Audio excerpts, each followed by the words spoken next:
Welcome to মৌহাস diary my channel. দোলের আগের দিন হোলিকা দহন। এই হোলিকা দহন কি, কে এই হোলিকা? অনেক উত্তর লুকিয়ে আছে এই পুরাণে। এই দোল পূর্ণিমা বা হোলির আগে রাতে এই খোলা জায়গায় শুকনো পাতা কাঠকুটো জ্বালিয়ে আগুন ধরানোর রীতি প্রচলিত আছে। একে বাঙালিরা ন্যাড়াপোড়া বলে, আর অবাঙালি সমাজে এটাকে হোলিকা দহন বলে। এই হোলিকা দহন 2রা মার্চ হবে 5:42 বিকেলবেলায় পূর্ণিমা লাগছে। তখন এই পূর্ণিমাতেই এই হোলিকা দহন করা হয়। বাঙালিদের কাছে এটা ন্যাড়াপোড়া, আর অবাঙালিদের কাছে এটি হোলিকা দহন বলেই পরিচিত। আর এই হোলিকা দহন পূর্ণিমার মধ্যেই উদযাপন করা হয়। এই হোলিকা দহনের প্রথা কেন প্রচলিত হলো? হোলিকা দহন আসলে অশুভ শক্তিকে হারিয়ে শুভ শক্তির জয়ের উদযাপন।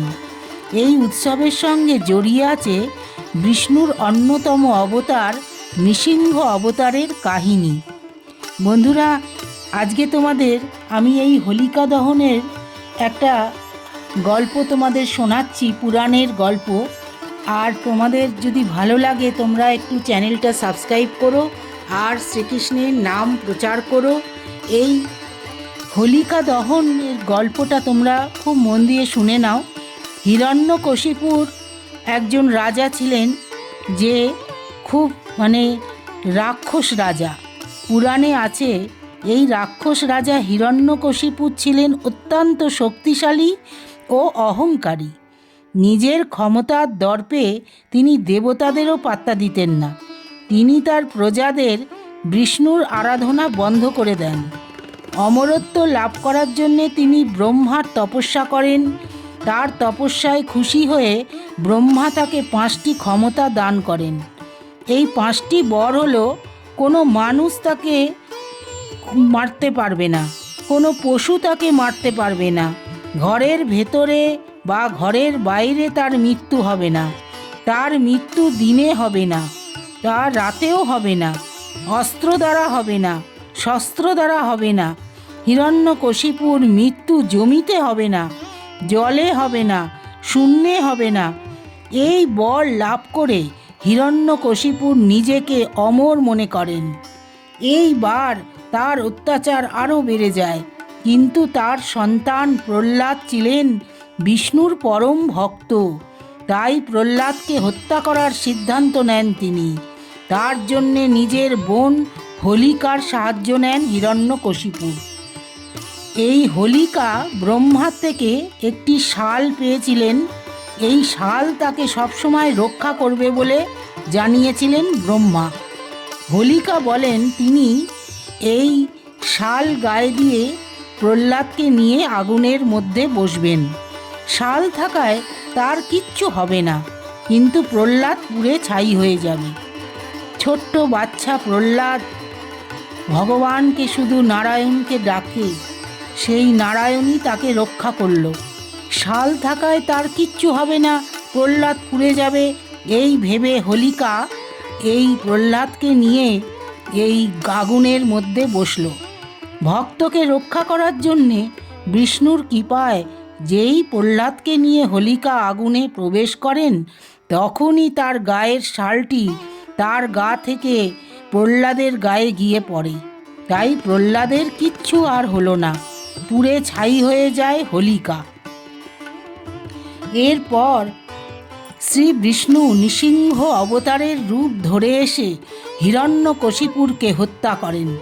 হিরণ্যকশিপুরকে বারান্দায় নিয়ে গিয়ে তাকে নিজের কোলের ওপর শুইয়ে নখ দিয়ে বুক চিরে বধ করেন নৃসিংহ।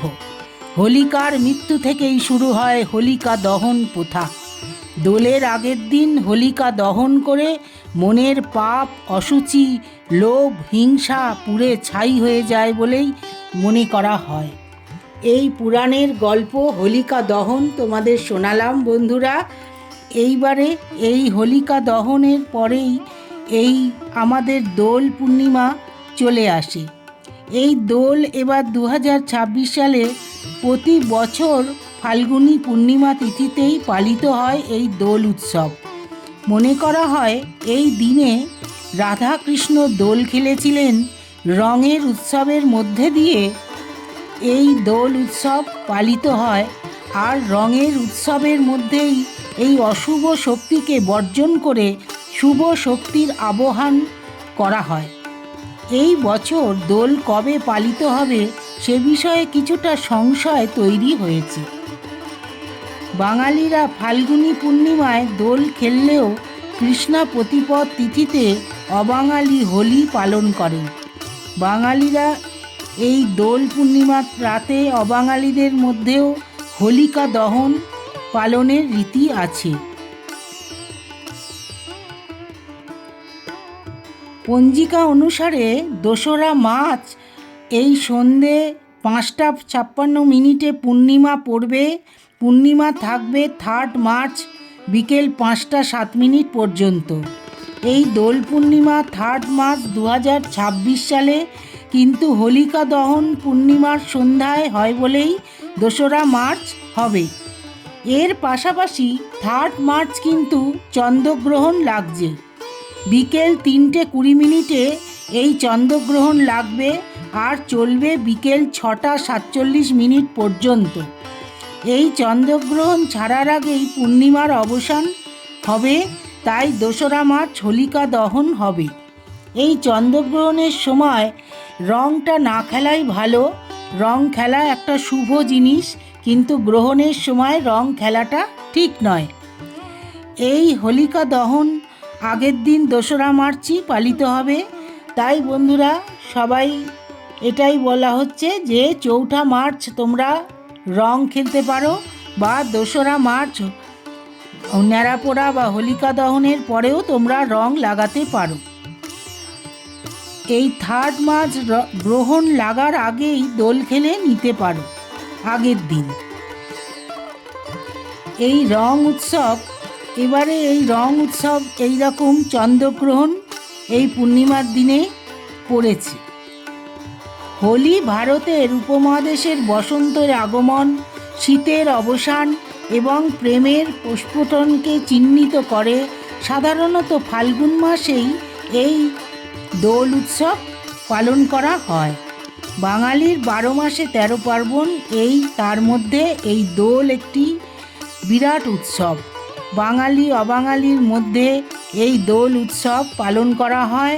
রাধা কৃষ্ণের মিলন হয় এই দোল উৎসবের সময়। বৃন্দাবনে রাধার বার্সানাতে বিরাট ধুমধামের সাথে দোল উৎসব পালিত হয়। এই বছর দোলযাত্রা পড়েছে 3 মার্চ, আর এই দিনটিকে বসন্ত উৎসবও বলা হয়। হোলি সাধারণত দোলের পরের দিনই পালিত হয়। এই বছর হোলি উৎসব পড়েছে 4 মার্চ।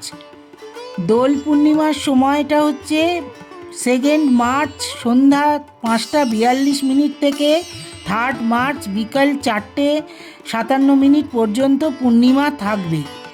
রঙের উৎসবে কম বেশি সবাই কিন্তু এই উৎসবে সামিল হয়।